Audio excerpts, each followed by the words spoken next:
Ay, good morning sa inyo at welcome sa panibagong vlog. Ito pa rin yung suot ko kahapon. Ayun, andyan ako natulog sa sala. Kasi, ayun nga, medyo nagkatampuhan kami ni Mrs. kagabi. Siyempre, para hindi humaba yung away namin. Siyempre, kailangan ko matulog sa malayo. At, ayun, bating na naman kami. Ayan siya. Hindi naman tumatagal yung away namin palagi ng mga isang araw. Konting oras lang, yun. Siyempre, wala din mga mangyayari kung tatagal, di ba? Yan, katabi ko pala itong matulog, oh. Ay. Ang lakas kasi ng ulan kanina, takot na takot siya. Uy, baho niya na. And speaking of umuulan kanina, sobrang lakas talaga. Talagang parang umaampiyas yung ulan sa terrace namin. Pero ngayon, tingnan nyo naman, basang-basa pa yung terrace namin. Ayan, basang-basa. Oh. Pati yung mga kalsada. Oh. Pero, tingnan nyo naman, wala na. Ayan, oh. Blue na yung kalangitan. Kumbaga sa atin, sa Pilipinas, parang dumaan lang. Tapos, wala na. Araw na ulit. Tapos Sunday ngayon, tama-tama. May ano kami ni Mrs. May part-time doon sa sentro. So, ayun, may sweldo rin doon. Ayun si Mrs. Ayun, gumagahan lang kami. Dadalhin ko to sa labas. Si Posty, yung aso namin. Good morning ulit sa inyo. At happy Sunday. Ciao. Yan ang umagahan namin ngayon. Classic. Garlic bread with fresh na olive oil. Ayan. Tsaka asin, siyempre.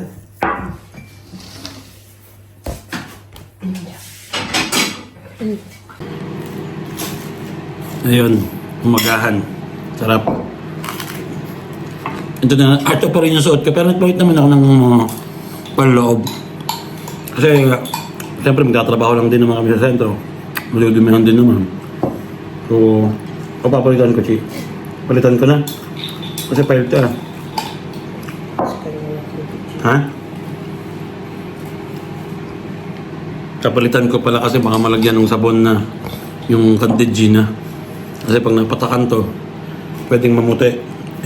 Regalo pa naman sa akin to ni Mrs. Kapalitan ko na lang. Ginagala ko na yung aso namin, si Posty. Ayan na. Baha ngayon. May mga parte ng kalsada na maraming tubig. Tapos kaninang umaga, nag-toothbrush ako. Natabalsikan yung aking nakikita nyo yung jacket ko, may puti-puti. Hindi ko lang kung natatanggal kasi napunasan ko na siya ng tissue na basa.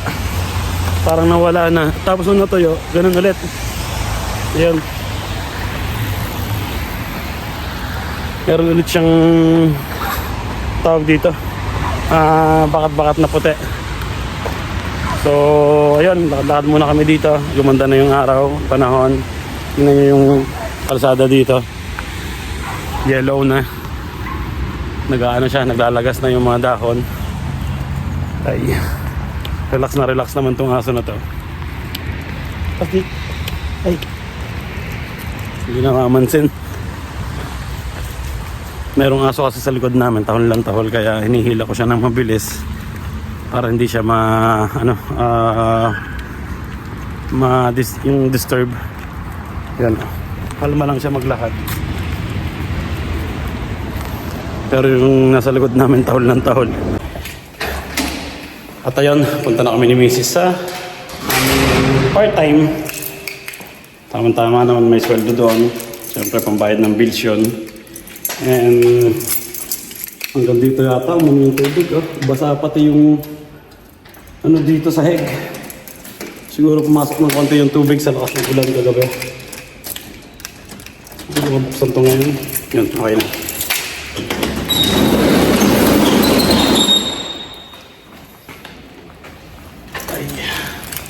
Gasolina na tuloy kami. Ayun. Malapit na magtaglamig. Magagamit na namin itong aming kahoy dito. Yan ang dami. So, ayan, alis na kami ni Mrs. at para maaga kami makauwi. Ayun, punta muna kami sa sentro. Trabaho. Andito na kami sa sentro. Grabe yung hangin. Ayan, may mga market dyan. Ang ganda, oh. Puro kahoy. Yung tinda. Total pesto. Nalagyan na ng sanggol sa photoshoot.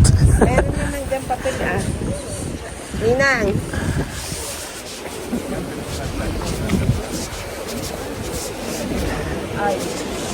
Ito mga basahan.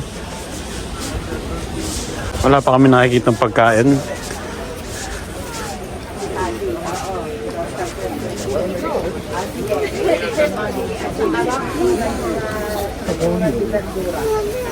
Soltanto, sono troppi. Arrivano 7,90 letto, signore. Faccia un netto, dai. Sarap noon, mini salami, al formaggio. Yari na naman kay Mrs. Ang daming halaman, no? Mabilang kaya ng isang pampalubag loob.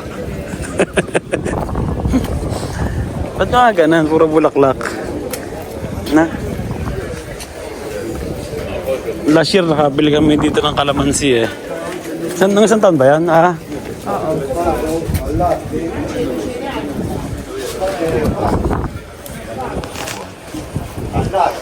Ito mga leather na bag. Ano bag? Oh, tsaka sinturon. Amoy na amoy. Ano yan? Mga totoong leather kasi. Dikit mo palang amoy mo na yung balat eh. Ang gaganda, no? Ito mga kahoy, oh.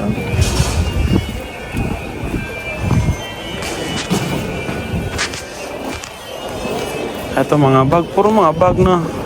Currency siguro to. Leather na leather, oh. Tignan mo naman siya. Leather na leather to, oh. Yun, naglalakad-lakad na kami dito sa market. Nimit si Grace. Dito kami nakabili ng kalamansi last year. Ayan, meron ulit kalamansi. Dahil bunga. Kalamansi, hindi yung kalamansi. Ha? Dahil bunga na. Hindi kalamansi. Hindi ba kalamansi yan? Kalamandarino. Kalamandino. Kasi?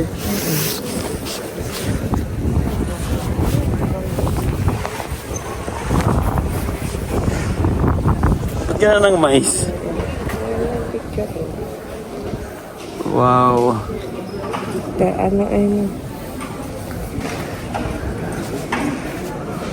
Ito yung mga kalabasa.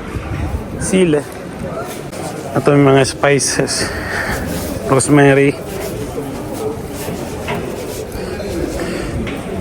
Mga oregano.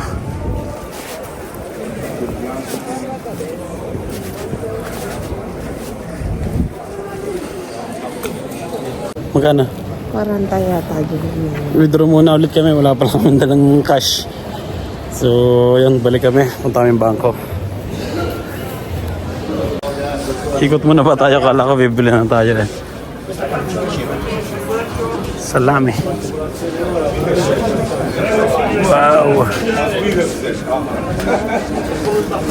Signora, buongiorno. Ma che le posso assaggiare un solo della nostra produzione?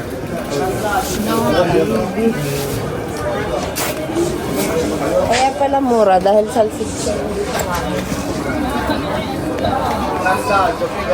Ha?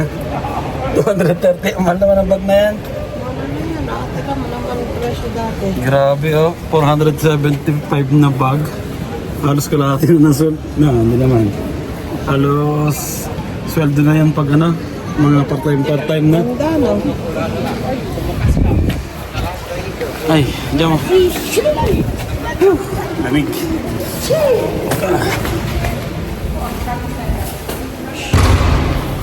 Ito na ulit kami sa trabaho. Bumili kami ng mga salami. Yung nabili namin tartufo o truffles.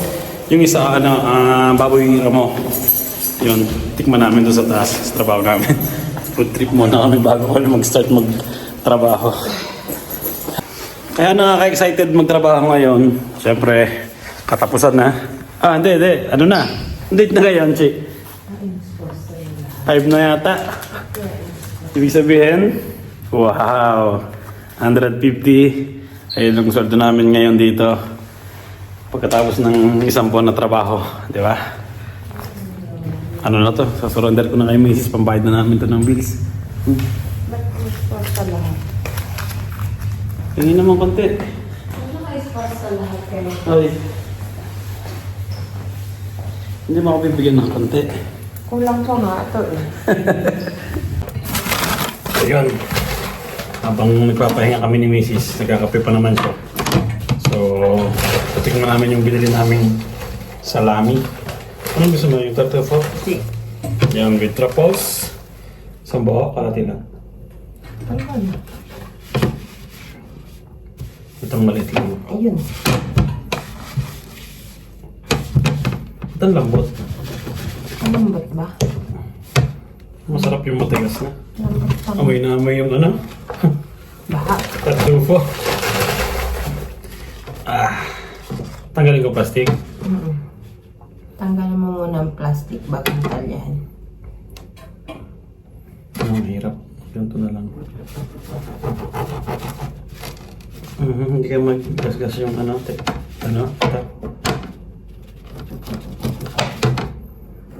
Parang ano pa. Parang masarap ito pag tumagal ng konti na. Kasi pa yan. O baka dahil nabasa lang. Ito kasi.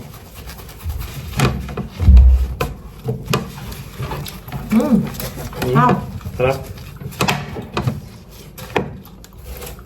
Yun na. Salami. Ayun na, Wow. yun. Ayun. Resta sa piyato. Yun, plastic na blue. Galete. Sarap. Grabe.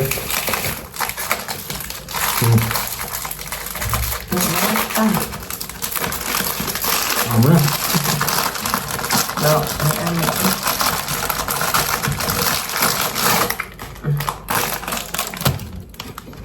Wow. Okay. Pero mas gusto ko yung ano, matigas na. Mm. Kasi malambot to. Malambot. Lambot pa. Kasi may nabibili nito, matigas talaga. Masarap. Pero ganun din naman lasa. Kaso nga lang, mas type ko yung matigas. Parang hilaw na. Hilaw pa siguro ito. Hilaw naman talaga yun. Parang karne pa. Para pa siyang karne. Gusto pa? Puro rin ang kutsilyo. Kaya mo lang siguro yan sa labas. Para mag-dry pa na. Meron din kami nakita bite size. Babalikan namin mamaya yung pagkatapos namin magtrabaho ni Mrs. Mukhang masarap. Salami rin siya. Sarap sana nung ano nito, kombinasyon ng cheese. Nasa bahay, binili namin kahapon. Masarap pa dito yan? Pancakers. Yun.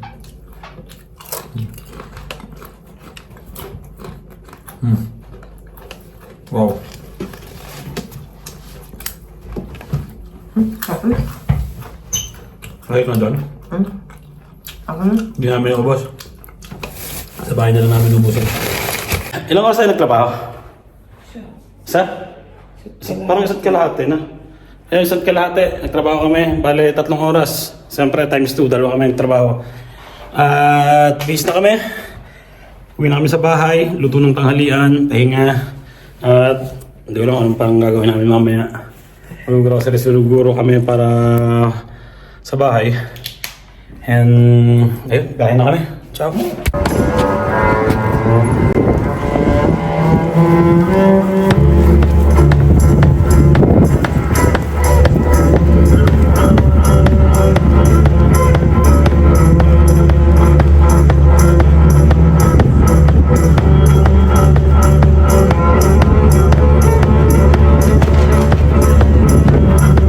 Pasa ver, yung kana si...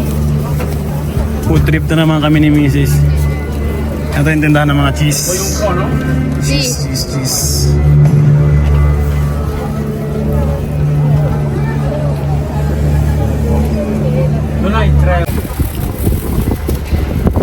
Oh.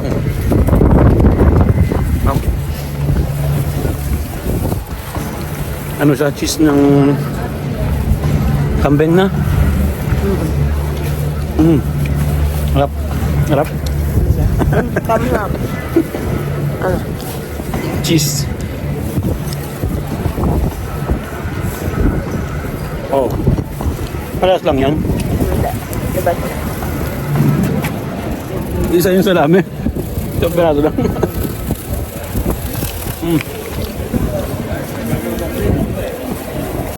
Bibili pa sana kami ni Mrs. ng cheese. Pero hindi kami pinapalot sa parte na to. Kasi tingnan nyo yung mga puno parang babagsak. Yan yung mga ano doon. May nagpuputol ng puno. Ba't ang babagal?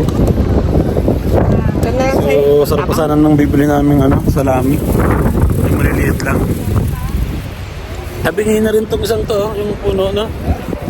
Doon kasi may lumaglag na tanga. Ito sa parte na yon.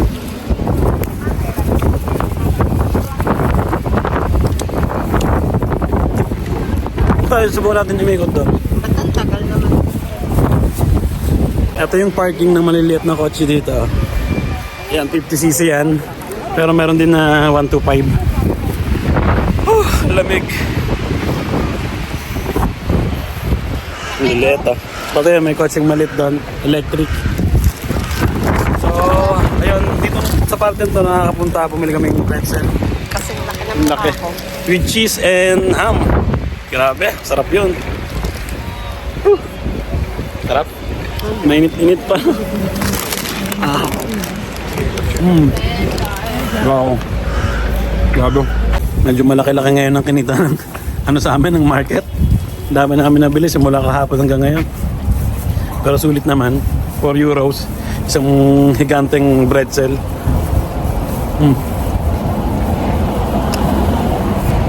Ang ganda ng ano na to. Kotse. Defender.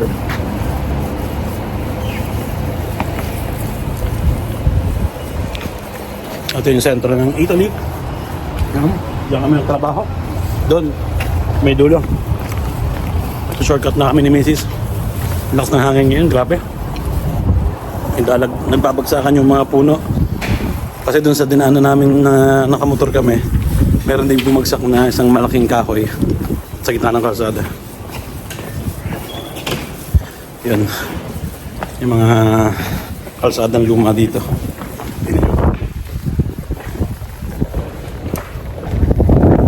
Ayun, tapos na kami magtrabaho at hindi na pala kami magluluto.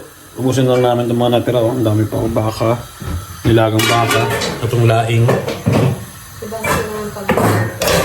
So, meron pa ditong isda. Pero paubos na. Pinuputrip na ni Marcos. So, ayun na lang yung kakainin namin. Mamaya na lang kami magluluto, hapunan. Pusit. Sarap, di ba? Adobo. Ay! Isa rin na ako. Ilan na natira? 4 na. So, pitong isda. At good afternoon po. Ayan, magsi-6 na. 5:55. So, nagising siguro ako mga 5:10 siguro. At nakatulog ako ng 4. Grabe yung tinulog ko, mahaba.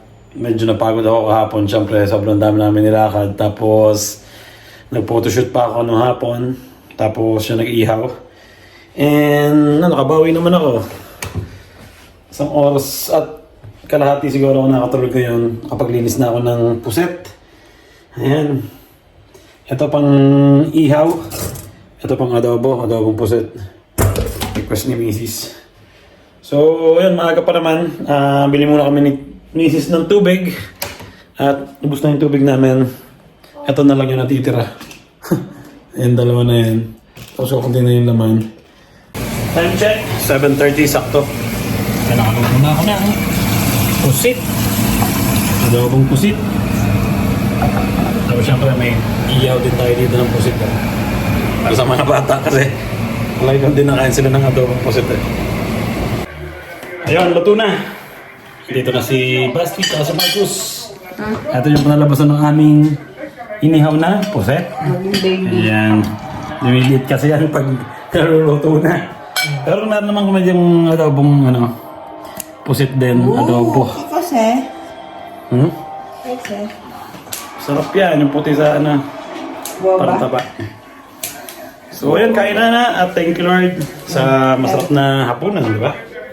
So ayan, nakaligo na ako at nakapag-prepare na ako ng aking uniform para bukas. Ayan, pantalon, t-shirt, tsaka itong sweater.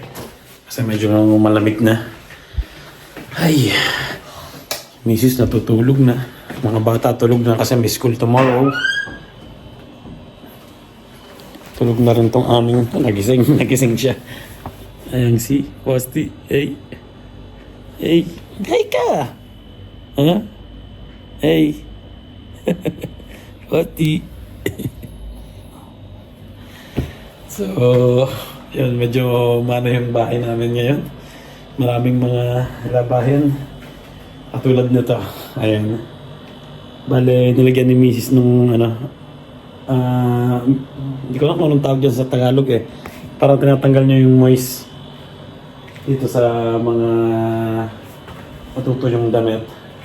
Kasi kagabi umulan. Yung damit na yan, matutuyo na dapat. So, nabasa ulit. Ayun, nalaban siguro ulit ni Mrs. Kaya dito na lang siya nagsampay. Hindi kasi maintindihan yung dito, yung weather nakalagay. Hindi uulan pero pag madaling araw umuulan, ang lakas. Kaya ayun, pinasok na ni Mrs. Ito yung mga namin, hoodie. Para hindi na yan, paplansyahin pag natuyo. Kasi pag sinampay mo ng diretso na yung niya. Yung mga tela, hindi na yung gusot-gusot. So, yan, baka mag-edit ako ng konti. Ay, edit. Ang dami kong na-edit ngayon. Tapos yung computer ko pa, medyo mapagal ngayon. Ay, kahapon nga nag-picture nung magsi 70 years old pala yon. Tapos yung isa, yung apo niya, magti-10. Hindi siya nakapag-celebrate nung 7 years old, di ba? May may pandemic. So, ngayon niya siya celebrate ng birthday. 10 years old.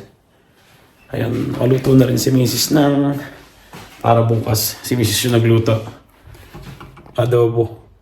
Ayan, pambansang ulam. Pinapabanguhan na rin ni Mrs. yung bahay. Yung kusina. Ang bango, may strawberry.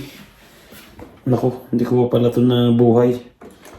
Ang aming dishwasher. Ayan, okay na.